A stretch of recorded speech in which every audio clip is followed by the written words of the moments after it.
Tinagunla rin Australian business community ken Philippine Business Forum mapenimunanan ng Department of Trade and Industry o DTI, kambing Australia-Philippine Business Council, Philippines-Australia Business Council, ampoing Australia-New Zealand Business Chamber.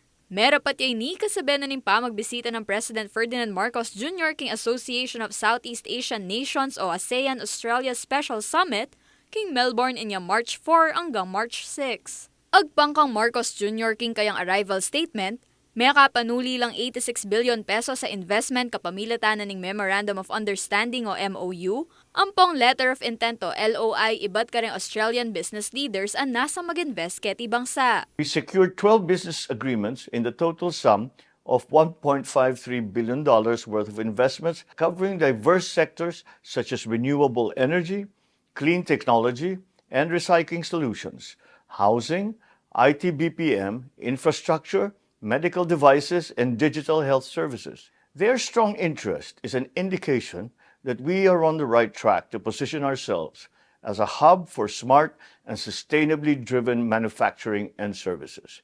Kaya beking pinirman ng MOU in development, design, construction, commissioning, and funding na ning Tier 3 data center ating 30 to 40 megawatt capacity at mitalakad king 16-hectare Poro Point Freeport Zone king San Fernando, La Union, expansion na ning next generation battery manufacturing and exports king New Clark City ken Tarlac, deployment of decarbonization solutions king New Clark City Stadium at Mialiwang Bases Conversion and Development Authority o BCDA sites, kapamilatan na ning renewable energy, storage, ampong e-mobility bang mabawas ing gastos king kuryente. Collaborative partnership para king development na ning electric transportation framework karen property apibandyan na ning BCDA, countryside housing para ka rin benepisyaryo na ng pambansang pabahay para sa Pilipino program ng Department of Human Settlements and Urban Development o DHSUD, pamanalakad collection center sa pang recycling facility para ka rin plastic waste gamit ng technology na ng Metong Universidad king Australia, ang pang export and distribution na rin resulting transparent sustainable materials ka rin Australian food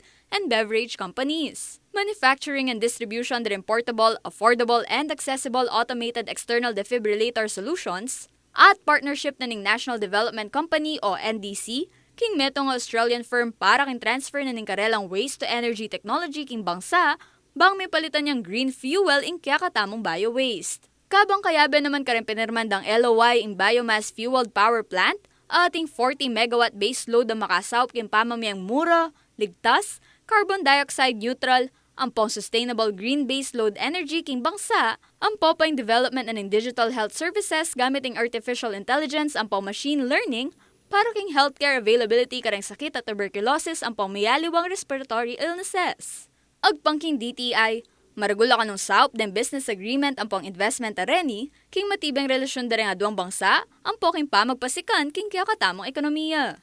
Samantala, inya namang mismong forum, binanggit na mo namang Marcos Jr. yung pamagpasikan king ease of doing business kilubning bangsa. May highlight mo naman king kayang speech in controversial na Maharlika Investment Fund, uling makasawpya kano iti king pamagtustos ka ng priority project ng gobyerno.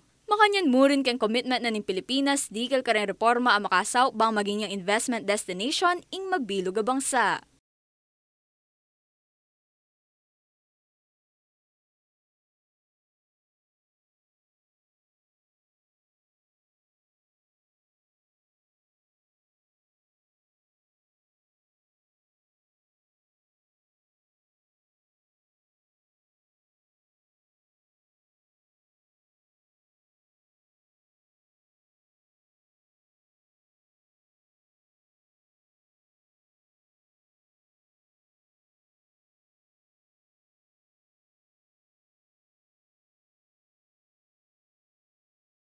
Kaya Karen Morillo, ako po yung kakain talasuyo, Arlen Salonga, ating pusong makabalen.